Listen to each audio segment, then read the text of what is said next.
What's up, folks? Johnny Lee Reinoso here with Don't Admire, Acquire. Thank you for tuning in. I appreciate you and thank you for coming by every week. You check my videos. We post anywhere between 2 to 4 videos on a weekly basis. What I look to bring to you here, like I say all the time, is relevant key takeaways, best practices and strategies that you could implement today that'll help you in your game of sales, in your business, and in your goal-seeking lifestyle. Because it's all about accomplishing where we're trying to get to and not staying where we are right now. So if you're a winner and if you're looking to kill it out there in the game of sales, in the world of goal setting and accomplishing those goals, acquiring, not admiring, acquiring who we want to be, continue to tune into my channel. Do me a favor, like the video below, share the video with others. It's critical that you share this. The content is important, and I hope to help and I hope to reach as many people as possible so that they can truly implement these best practices, okay? So like the video below, subscribe to my channel, comment please, and share it with others, all right? Now let's get started. A company came to me recently and said, look, Johnny, we want to change our branding. We want to change how we're going to market. We feel like the way we're doing things has always been done this way. And after looking at it further, there really is no reason why we're doing it this way. There's no real reason as to the purpose of doing it this way. The only answer that they could come up with was, it's how we've always done it. So that's problem right there, number one, that we all need to be aware of. Is if the way you're doing things in life, the way you're running your business, the way you're managing your people, if that's just the way it's always been done, if you've been blessed to get promoted and you've taken over a role and you're leading your people or you're managing them the way it's always been done, then folks, I'm telling you right now, there's gonna be a point where you're gonna crash and burn, a point where you're gonna fail, because the way it's always been done can never be a justifiable answer for anything that we do in life. It needs to be the right way. It needs to be the best way. It needs to be, especially with data and the access of data, we need to understand and quantify and really translate what does all this mean, and are we doing things the right way? So in the game of sales, in the art of marketing, it's very simple. The way it's always been done is never going to help you achieve your goals and stay competitive. It's never going to help you pivot and be in front, ultimately win in terms of footprint expansion and truly scale your business. So this organization came to me and said, look, while we're working on changing our marketing strategy, we want to also change our selling approach. So I was consulting with them, and in sitting down and going through the process, I couldn't help but to think about 3 critical ways in terms of how to storytell. 3 critical questions that you need to ask yourself so that you could begin to frame your story in order to capture your audience attention. And marketing used this as well in order to create their ideal tagline. So for the marketing folks out there who are listening to this, I'm hopeful this isn't the first time you're hearing this. And if this is, I'm hopeful that it's earth-shattering for you. Okay? 3 critical questions you must ask yourself when creating a tagline, that one-liner. 3 critical questions you must ask yourself when creating a story in order to capture your audience attention. So whether it's marketing or whether it's your first meeting with a prospect and you want to engage that person, that executive, that consumer, you have to be able to frame it in a story. You see, when we talk about, in other videos, you'll hear me talk about my sale methodology, speak authoritatively, listen empathetically, okay? It's all about speaking with authority. It's all about speaking with conviction and passion, okay? And that's important. But for you to tie in the executive, your prospect, the person who you're speaking to, in order for you to tie that person in, there's no other way than to create such a unique experience with this individual, with this prospect, with this company, than by storytelling.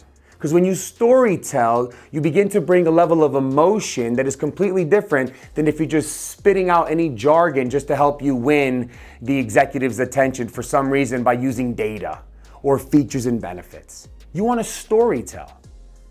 So here is how we frame the story, and here is how you should be framing your tagline, your one-liner. So step 1, right? Problem. What issue, challenge are they dealing with? So in other words, your product or service, okay, your product or service that you're bringing to market, stop and ask yourself, what problem are we solving? Why did we create what we have in place? Why does my company exist? What problem are we solving? It all has to stem from a problem. So, question is, what problem are you solving? What challenge are they dealing with, or they should be dealing with, or they are going to deal with that we have already identified and we can solve that? Okay, so what problem are you solving? Think about this now. Step 2, product or service. When you begin your story, you begin by telling the problem that you're solving, that you're going out there and you have created something that speaks to these industry challenges and pain points that you recognize are critical in the marketplace today, whatever that could be. And we'll try to recap that in a full example. Number 2 is your product and services. What did you create that actually solves their problem? As you continue to storytell, Mr. Executive, we created this product or service because we felt like XYZ. We see that this has been happening, and we created this. And this has been able to address this and this and this and this. And then you go into step 3. Step 3 is the outcome. What should they experience when they actually consume or implement your product or service? What problem do you solve? We created this product because we recognize these challenges. The product that we created was this. This product does this, this, this, and this. When you implement this product, or when you go ahead and implement these services or utilize our services successfully, the outcome that you're going to experience is this, this, this, and this. Benefits, we could also call them, right? The benefits, the success. Okay, so what you're going to feel, the experience that you're going to have because of our product and service, this is what's going to happen to you, right? So as you can see, it says outcome. What is the outcome if they use your product or service? What's the experience that they're going to have? Folks, this is critical in your storytelling. Absolutely critical. There's a bike shop nearby. They have a sign. The sign's very simple. It says something very, very simple. It says, why wait in traffic? Convenient and healthy. Problem.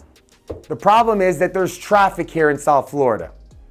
Okay? What product did they solve? Because that sign is right in front of their product, being bicycles, they're already identifying it. It's like without mentioning it, it's already mentioned. Without saying it, it's already there in front of you. Bicycles, right? Why wait in traffic? Convenient and healthy. Convenient in the sense that we have great bicycles. Don't wait in traffic. We have great bicycles. What's the outcome? Convenient and healthy. Very simple, beautiful, eye-catchy, winning. Okay? They're winning. Think about Verizon for a minute. Verizon, I think they're saying is, can you hear me? Good. Can you hear me is the problem that most people have in the world of mobile devices and cell phones. Number 1, you have that because you want to be connected to whoever it is that's calling you or you're calling them. Can you hear me is a sign of saying, I am having an issue with the phone, we're breaking up. Good gives the person a feeling like, we're connected. So think about that for a second. A quick line, one-liner. Can you hear me? Good. Problem. Can you hear me? Connection issue. Most people immediately go to the point in their life when they had that connection problem. It gives them those feelings of feeling disconnected, of feeling trapped, especially if it's somebody you really need to speak to about something, right? So can you hear me gives you those negative feelings. Without saying what they created, just the word Verizon, because they're such a big company and everyone knows who Verizon is, you don't need to state the product or service necessarily. Good means they're connected. That's the experience you're going to have. That's the feeling you're going to experience when you actually connect. Folks, it's critical that we see it this way. So in working with the marketing department, they created a fantastic one-liner for the company. But when we're storytelling in the art of selling, it's the same thing. When you're speaking to a prospect about why and who you are, it doesn't have to be a long, drawn-out story about features and benefits or all about the ingenuity and creativity and innovation that the organization created. No, it has to just be about how, we felt the pain. We understand the challenges. We recognize the difficulty that folks are going through because of this, and this, whatever your product or service is, right? And because of that, and because we see all these issues in the marketplace, we wanted to create something that truly can do these three things that are critical to really help companies accomplish this, or that. And by doing so, we have seen X, Y, and Z grow, or this or that. You see, that storytelling of emotions. And when you do that with complete certainty, you're exchanging the emotion of, do I really want to hear more? Am I interested in this? To, I really like what they're saying. The transfer of emotion needs to be certainty. So you must be certain in your storytelling in order to gain their trust and then gain their business. And I'm telling you right now, folks, I'll leave you with this.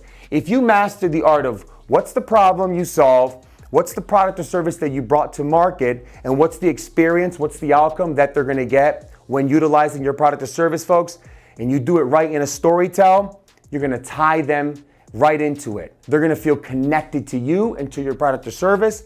You're going to engage more prospects right away. You're going to engage them, and you're going to be able to close more deals. Folks, it's important. Again, 3 very important questions. What's the problem that we solve? What's the product or service that we created that solves it? What's the outcome they're going to feel when they implement the product or service? I hope you enjoy this video. Thank you for your time. Again, don't forget, subscribe, share this with others, comment below, like the video, and I appreciate your time. Cheers.